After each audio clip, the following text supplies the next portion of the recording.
एक पंक्ति में बता सकता हूं, तुम्हारे घर में महाभारत होने वाली है कि तुम्हारा घर रामायण जैसा बनने वाला है।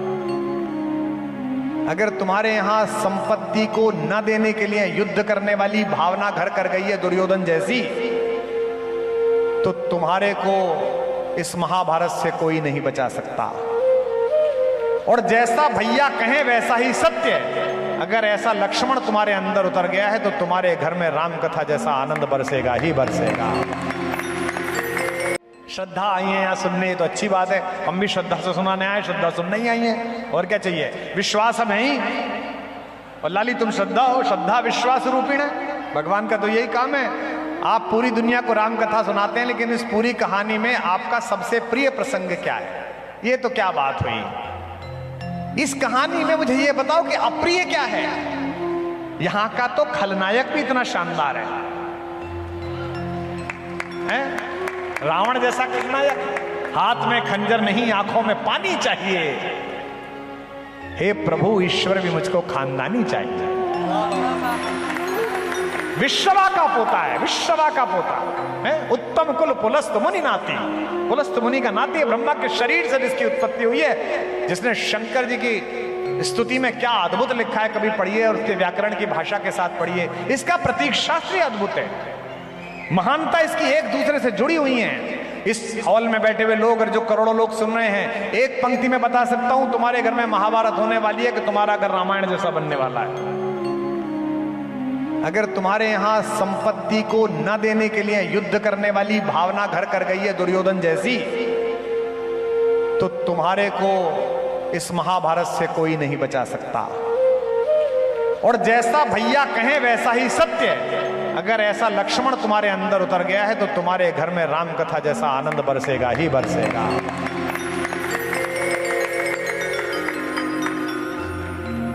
ये तो धर्म के शरीर में है, संतों के वेश में है, संतों के काम में है। मैं देखता हूं इनको, ये जब भी किसी को मिलवाते हैं यहां वहां, ये सबको मिलवाते हैं। दद्दा ये हमारे चचेरे भैया हैं, ये हमारे मंझले भैया, एक भैया पीछे बैठे हैं, और बताते और हैं इन्होंने मुझे ये सिखाया, इन्होंने मुझे सिखाया। ये जो विनम्रता है, ये जो स्वीकार है, ये जो कृतज्ञता का भाव है, ये किसी भाई या मित्रों के प्रति कृतज्ञता नहीं है, ये ईश्वर के कारण कृतज्ञता है, जिसने इन्हें इतना नवाजा है, जिसने इतना सम्मान बनाया। लक्ष्मण जैसा भाई मिलना दुर्लभ है। दुनिया में हर बड़े आदमी की परछाई काली है। प्रधानमंत्री जी बहुत यशस्वी है, लेकिन कभी चलते हुए देखना सूरज में तो पीछे काली परछाई है। दुनिया के सारे संतों के चरणों में नमस्कार है, उनके श्री चरणों में साष्टांग दंडवत है। कोई भी संत चले तो देखना कि पीछे परछाई काली है। दुनिया में एक केवल यही हुए हैं आज तक, राम हमारे, जिनकी परछाई गोरी है, उजली है। भगवान राम की उजली परछाई लखन लाल हैं। उजली परछाई केवल आज तक एक ही आदमी, किसी की परछाई उजली नहीं है।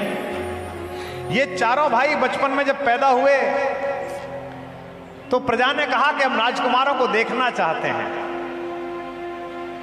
कौन सा प्रसंग पसंद है कूते हैं। अब महाराज जी समस्या ये है, उत्सव 8-9 दिन का है। कितने दिन का है? 10 दिन का उत्सव है, और राम सुनाने के लिए मुझे 3 दिन मिले हैं। 3 में कहां राम निपटें।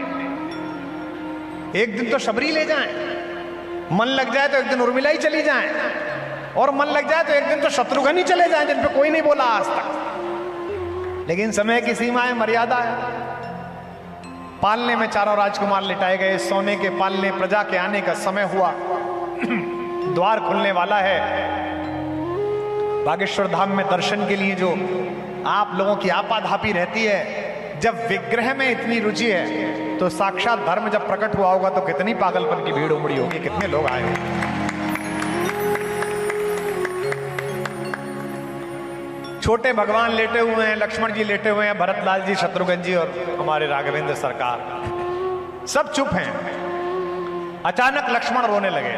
इतने रोए, किसी पे चुप ही नहीं हो गई। वैद्य आए, माओ ने हींग घोल के नाभि पे लगाते हैं ना, गैस हो गई होगी, बच्चों को लगाते हैं। ज्योतिषियों ने पत्रा देखा कि क्यों रो रहा है, किसी पे चुप ही नहीं हुए लक्ष्मण। अब घड़ी देर होती जा रही है, भीड़ बढ़ गई, बाहर गेट टूटने लगे। पुलिस वालों ने हाथ खड़े कर दिए कि दशरथ जी के सेवकों से, साहब हम भीड़ नहीं संभाल सकते, लोग राजकुमारों को देखना चाहते हैं। कवि की भाषा में सुनिए, मेरा बड़ा प्रिय कवि है ज्ञान प्रकाश आकुल। क्या छंद भेजा उसने कि पालने में लखन व राम जी लिटाए गए। महसूस करिएगा बस कि पालने में लखन व राम जी लिटाए गए, लेटते ही करुणा सदन चुप हो गए। लेटते ही करुणा सदन चुप हो गए, लेटते ही करुणा सदन चुप हो गए। पीछे वालों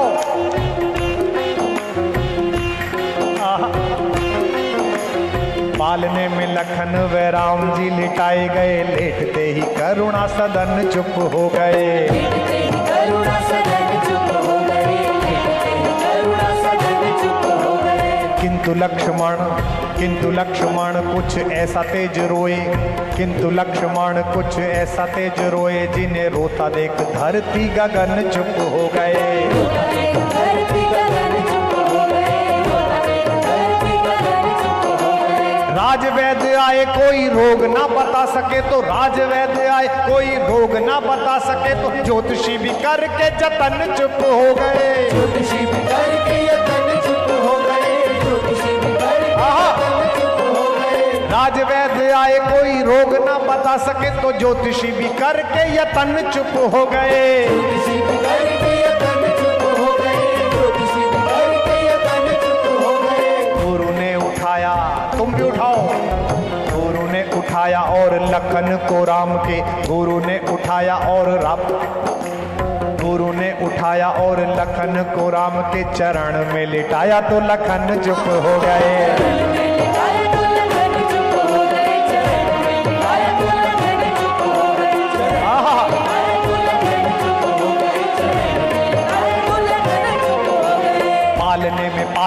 पालने में लखन व राम जी लिटाए गए, लेटते ही करुणा सदन चुप हो गए।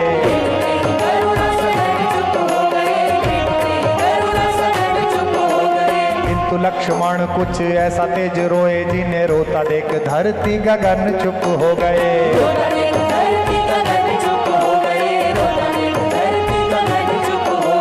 राजवैद्य आए कोई रोग ना बता सके तो, ज्योतिषी भी करके यतन चुप हो गए। ज्योतिषी भी करके यतन चुप हो गए, ज्योतिषी भी करके यतन चुप हो गए। गुरु ने उठाया और लखन को राम के चरण में लिटाया तो लखन चुप हो गए।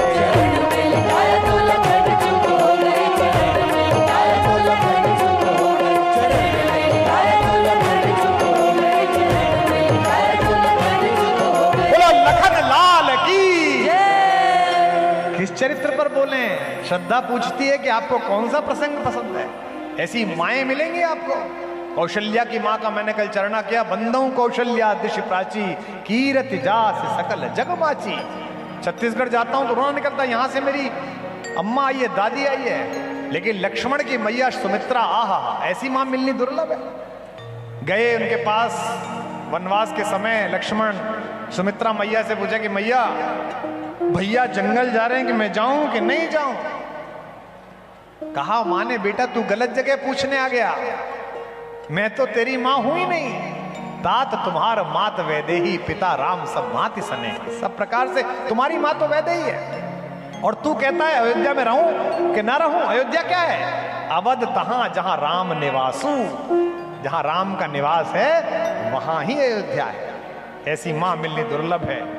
सुमित्रा जैसी मां मिलनी दुर्लभ है, जो हम सबको उपलब्ध हुई लक्ष्मण के माध्यम से।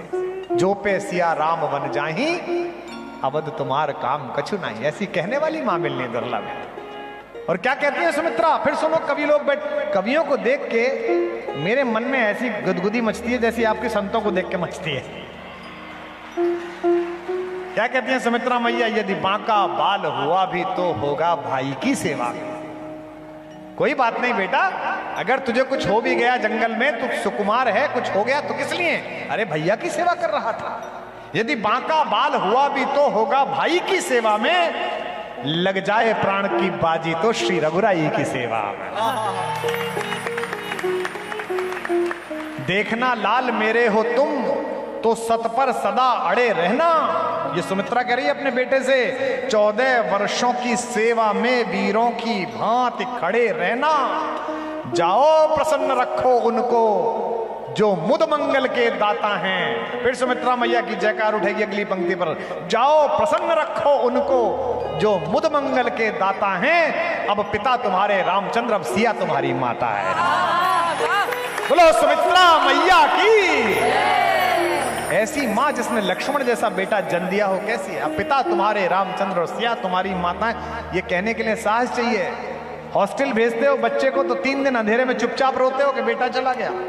14 वर्ष भेज दिया इसी बुंदेलखंड में, इसी झांसी की मिट्टी में। राष्ट्र कवि मैथिली शरण गुप्त ने वर्णन किया पंचवटी में। आप गए होंगे चित्रकूट, ऊपर एक शिला है जिस पर बैठते थे लक्ष्मण जी। कहते हैं ऐसा लगता है कि कामदेव जाग रहा है। और क्यों जाग रहा है? कुटिया में क्या है इसकी रक्षा के लिए। कवि पूछता है, जाग रहा यह कौन धनुर्धर जबकि भुवन भर सोता है। भोगी कुसुमा युद्ध योगी सा बना दृष्टिगत होता है। किस व्रत में है वीरवती है निद्रा का यो त्याग लिए। राजभोग के योग विपिन में बैठा आज विराग लिए। बना हुआ है प्रहरी जिसका उस कुटीर में क्या धन है। जिसकी रक्षा मेरत इसका तन है मन है जीवन है। ये कहता है कवि। और अंदर कौन सो रहा है? अंदर सो रहे राम, अंदर सो रही है मेरी मां सीता। क्या कहते हैं? मृत्युलोक मालिन्य मेटने स्वामी संग जो आई है। इस पंक्ति पर देखें, मृत्युलोक मालिन्य मेटने स्वामी संग जो आई है। 3 लोक की लक्ष्मी ने यह कुटी आज अपनाई है। ये लक्ष्मण है और उनकी पत्नी उर्मिला। एक दिन तो उर्मिला में बोलने में निकल जाएगा। क्या अद्भुत चरित्र उर्मिला का।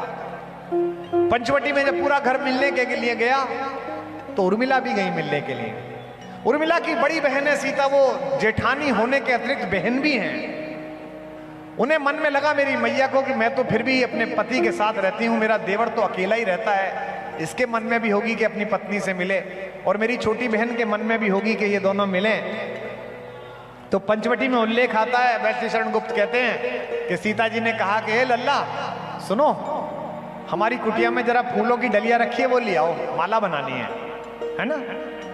तो लक्ष्मण जी चले। बुंदेलखंडी में क्या कहते हैं? झट्टई, है ना। बुंदेलखंड में अगर आज तक होता तो उसका नाम पता है क्या होता? अभाल। तो चले, जैसे दरवाजा खोला सामने सीता जी, उर्मिला जी तो ठिठक गए। कवि कहता है उर्मिला ने कहा, मेरे उपवन के हिरण आज वंचारी, मैं बांध न लूंगी तुम्हें तजो भय भारी। और लक्ष्मण ने कहा, मैं तुम्हें इसलिए नहीं छोड़ के आया कि मैं तप में जाना चाहता हूं, मैं इसलिए जाना चाहता हूं कि सीता के सब प्रकार से योग्य पति हैं राम। तुम केवल मेरी पत्नी नहीं हो, तुम जगत जननी सीता की छोटी बहन भी हो। कम से कम तपस्या करके मुझे इस योग्य बन जाने दो कि मैं सीता की बहन का हाथ थामने के लिए स्थिति में रहूं। ऐसा परिवार अगर है हमारे घरों में, मुझे माफ करेंगी ये हमारी महिलाएं बैठी हुई हैं, रोज टीवी तुम्हें सिखा रहा है, यही अनाचार। एक घर तुम्हें दिखाया जा रहा है जिसमें एक ही पुरुष ने घर की दोनों बहनों से शादी कर ली है और तीसरी षड्यंत्र कर रही है। यह अचानक नहीं हो रहा है, योजना पूर्वक हो रहा है ताकि तुम्हें बताया जा सके ये भी ठीक है। लेकिन तुम्हें राम की कहानी सुननी है ताकि तुम्हें पता चल सके कि माओं के बीच बेटों का बंटवारा नहीं होता है, माएं साझी होती हैं और बेटे साझे होते हैं। गांव के सब बच्चे साझे होते हैं। जब हनुमान संजीवनी बूटी लेके चले बालाजी महाराज, तो भरत जी ने उन्हें नीचे उतार लिया कि पता नहीं कौन है ये। फोर्स लैंडिंग होती है ना, फोर्स लैंडिंग करा दी। पढ़े लिखे लोग आए, ऐसा महाराज जी बता रहे थे। लग भी रहा है, पहले तो भ्रम ही था कि पढ़े लिखे हैं, पर अब ताली वाली से लग रहा है कि सचमुच पढ़े लिखे ही आए। फोर्स लैंडिंग हो गई, हनुमान जी की सेवा शुश्रूषा होने लगी। जब पता चला कि ऐसा है तो जल्दी जल्दी हनुमान जी को कोई दूध पिला रहा है, कोई मिठाई ला रहा है। बड़ा आश्चर्य हुआ। कौशल्या मिलने के लिए आई तो कौशल्या ने गले लगा लिया और कान में एक बात कही, इसे कहते हैं मां। जब पता चला लक्ष्मण मूर्छित है और अगर संजीवनी नहीं पहुंची तो प्राण नहीं बचेंगे, कौशल्या ने कहा कि बेटा राम से कह देना कि अगर बिना लक्ष्मण के आए तो अयोध्या लौट के ना आए। इसे कौशल्या कहते हैं, ये कौशल्या। हनुमान रोने लगे कि कैसी माएं हैं। सुमित्रा आई, मुझे बोलते में कंठ का अवरोध होता है इसलिए। सुमित्रा ने गले लगाया हनुमान जी को हनुमान जी ने चरण स्पर्श किए, मैया प्रणाम। पता चला कि बेटा संजीवनी की प्रतीक्षा में मूर्छित पड़ा हुआ है मृत्यु शैया पर। मृत्यु और उसके बीच संजीवनी बूटी है। इसे कहते हैं सुमित्रा जैसी मां धीमे से कान में बोली, बेटा राम से कह देना मेरी बहू को लेकर आए, लक्ष्मण के प्राणों की चिंता ना करे। अभी एक बेटा शत्रुघ्न मेरा और जीवित है, मैं उसे लड़ने के लिए भेज दूंगी, लेकिन बहू को लेकर आए।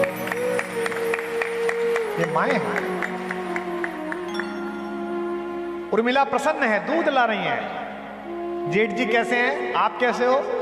हनुमान जी दूध पी लीजिए, ये ले लीजिए, फल ले लीजिए, आपको सेब बहुत पसंद है, सेब लेके आई हूं। संशय से हनुमान जी ने पूछा कि मैया एक सवाल पूछूं?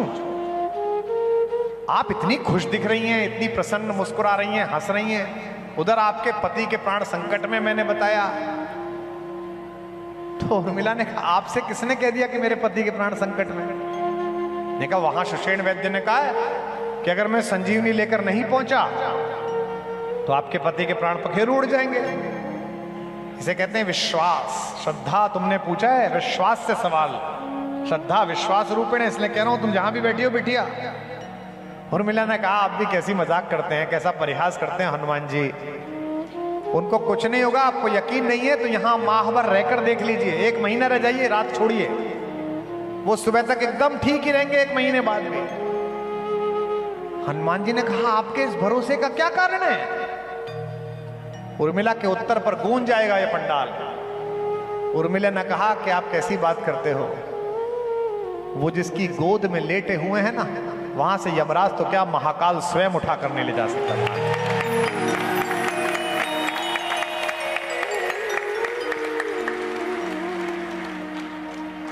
जमाई में राम निकल जाए तो मृत्यु चली जाती है उठ के कि छोड़ो अभी राम बोल रहा है। हनुमान जी ने कहा, अच्छा तो फिर ये इतना सारा क्यों चल रहा है कि लोग कह रहे हैं कि वो मूर्छित हो गए हैं? हनुमान जी ने कहा, उर्मिला जी ने कहा कि वो बहुत दिन से जागे हुए हैं ना, अपने भैया के लाडले हैं, तो भैया की गोद में थोड़ी देर के लिए सोना मिल जाए इसलिए नाटक कर रहे हैं। आप पहुंचेंगे तो उठकर खड़े हो जाए। और बिटिया तुम पूछती हो कि कौन सा प्रसंग अच्छा लगता है। मैं हर बार जब 3 दिन 5 दिन बोल के आता हूं, यात्रा में जाते समय सोचता हूं यार वो वाली बात तो रह गई। मैं संकल्प लेके गया था फलां बात सुनाऊंगा। प्रारंभिक जो वंदना है, उद्भव स्थिति संहार कारिणी क्लेशहारिणी, उसी की व्याख्या में एक दिन निकल जाएगा। वनगमन प्रसंग, आहा, धनुष भंग प्रसंग, कुछ भी उठा लीजिए, सामान्य बात थोड़ी है। आज गढ़ा नामक इस छोटे से ग्राम में बागेश्वर तीर्थ की, स्नेह तीर्थ की जगत व्याप्ति होने का कारण यह है कि विश्व की सबसे बड़ी संस्थाओं के अध्यक्ष यहां पर बैठे हैं। देश के सबसे बड़े चैनल समूह की सीईओ कल दोनों दिन यहीं पर है। वो तो सारे टीवी सीरियल बना रही है, बैठी है यहां। उसकी एक इच्छा थी, महाराज जी से मुलाकात हो जाएगी, अपने अपने राम सुनने को मिल जाएगा। ये जो एक सुदूर बुंदेलखंड के अंचल को लोक सिद्धि मिली, ये सन्यासी बाबा की तपस्या से मिली और इनके परिश्रम से और आप सबकी आस्था से मिली कि आपने विश्वास किया, भरोसा किया, आप यहां आए। यह जो विश्वास जगता है महाराज जी, इस विश्वास की योजना है। और भगवान धीरोदात्त नायक हैं, ये धीरेंद्र हैं और मैं विश्वास हूं।